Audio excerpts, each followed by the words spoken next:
રસને ભરત મુનિએ શૃંગાર અને રૌદ્ર જેવો જ મુખ્ય રસ ગણાવ્યો છે. ઉત્સાહ એ વીરસનો સ્થાયી ભાવ છે. વીરસ ઉત્તમ પાત્રોમાં જ રહેલો હોય છે. શત્રુને પડકાર, ગર્જના વગેરે આ રસના અનુભવો છે. આવી જ એક વીરસથી ભરેલી વાસ્તવિક ઘટનાનું અહીંયા નાટ્ય સ્વરૂપમાં પ્રસ્તુત કરીએ છીએ. આ વીરસથી ભરેલ નાટ્ય ચારણ કન્યાથી પ્રચલિત છે.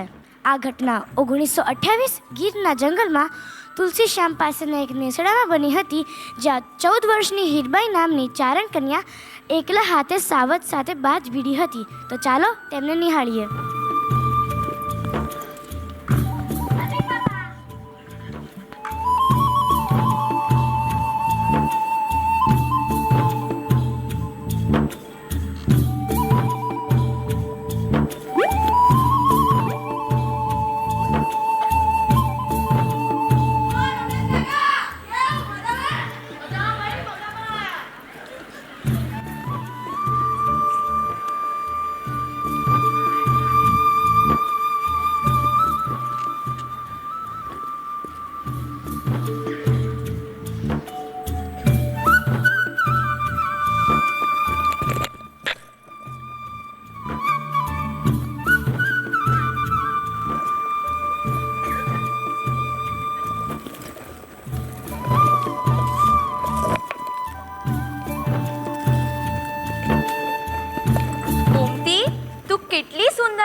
છે.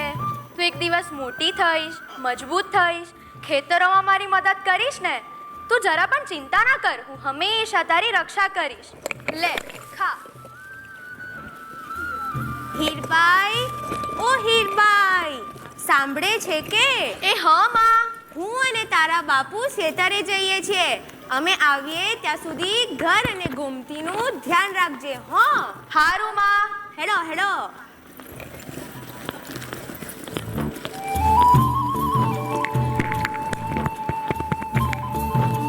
હીરબાઈ, ઓ હીરબાઈ, હીરબાઈ. એ હા. હાલ અમે પાણી ભરવા જઈએ છીએ, તું પણ હાલ. ના ના, ઘરે કોઈ નથી. માએ ઘરનું અને ગોમતીનું ધ્યાન રાખવાનું કહ્યું છે. તું તો ક્યારે હાલતી જ નથી. ઠીક છે, હવે હાલ, આપણે મોડું થાય છે.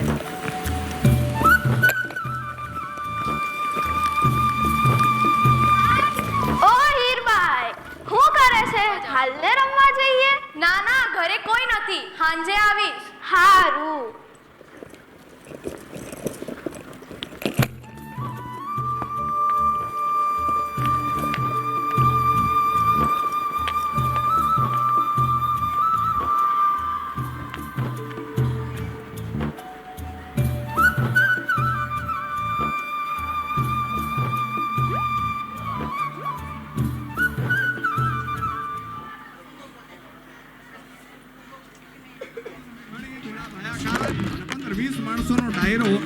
આવજના દર્શન કરવા માટે થઈ જાય છે. સિંહના દર્શન કરવા, ઈકેહરીના દર્શન કરવા ગીરના જંગલમાં ગયા છે અને ચારણોના નેહડામાં બેઠા છે. વાતું હાલે છે. દુહા છંદની એક પછી એક રજૂઆત થઈ રહી છે.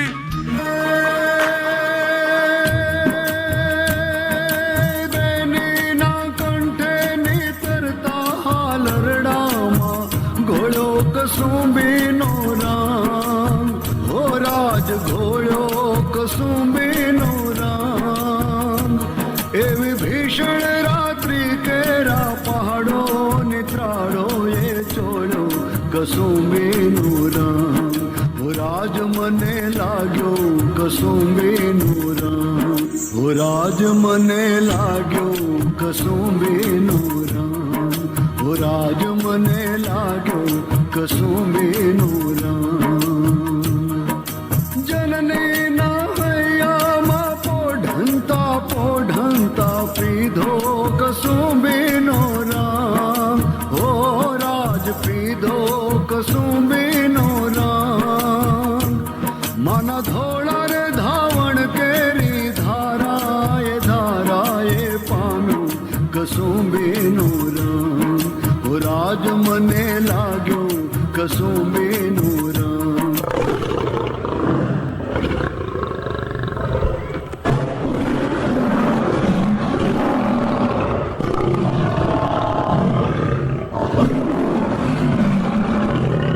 એમાં ચારણો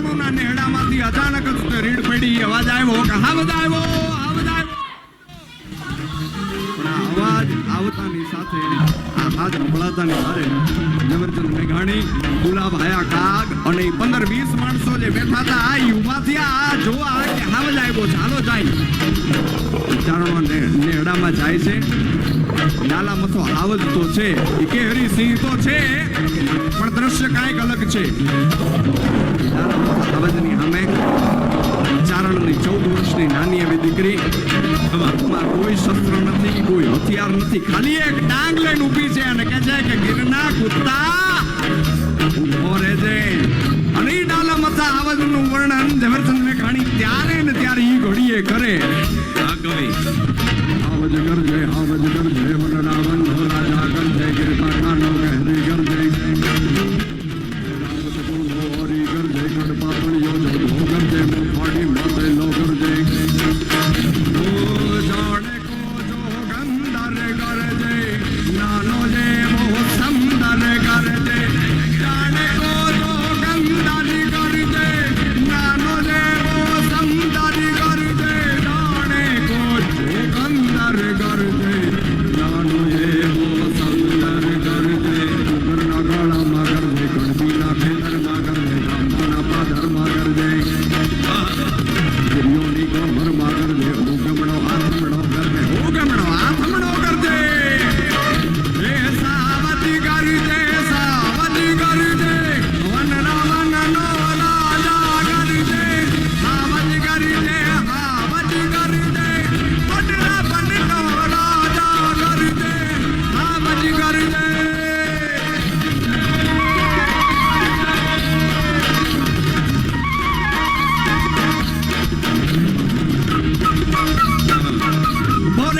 ભોરે જય ગિરના કુત્તા જુ ભોરે જય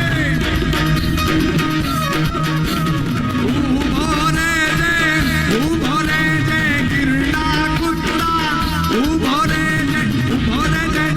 જય ગિરના કુત્તા જુ ભોરે જય રાજપડી કે જુ ભોરે જય ગાગો દારા જુ ભોરે જય ઉપમના તું જુ ભોરે જય ગાગો દારા જુ ભોરે જય ઉપમના તું જુ ભોરે જય ચોર તારા જુ ભોરે જય ચારણ કન્યા 14 વર્ષની ચારણ કન્યા પાલી ભોળી ચારણ કન્યા જગદંબાસી ચારણ કન્યા શ્વેતસુવાણી ચારણ કન્યા પાલી ભોળી ચારણ પાટણની ચારણ કન્યા 54 વર્ષની ચારણ કન્યા ચારણની ચારણ કન્યા શ્વેતસુવાણી ચારણ કન્યા લાલ હિગોળી ચારણ કન્યા જગદંબાસી ચારણ કન્યા યા દેવી સર્વભૂતેષુ શક્તિ રૂપેણ સંસ્થિતા નમસ્તે નમો નમઃ યા દેવી સર્વભૂતેષુ શક્તિ રૂપેણ સંસ્થિતા નમસ્તે નમો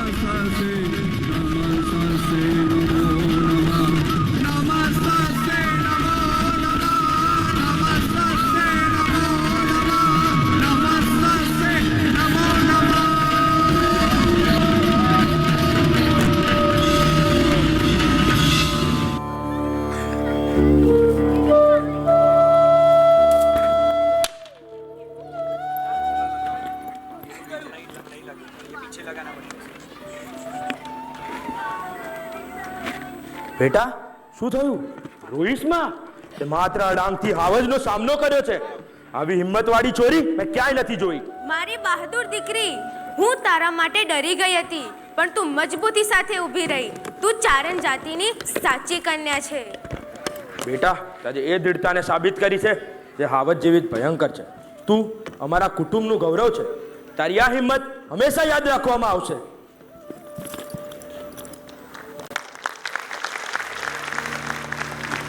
તો પ્રેક્ષકગણ આ સાવજ સાથે લડનારી ચારણ કન્યાની બહાદુરી એક કિંવદંતી બની છે તમે નિહાળ્યું હશે કે વીરસમાં ક્રોધ નથી હોતો ફક્ત વીર પ્રકારમાં અમર હોય છે આ વીરતાનું કાવ્ય આજે પણ લોકોમાં પ્રેરણારૂપ બન્યું છે આભાર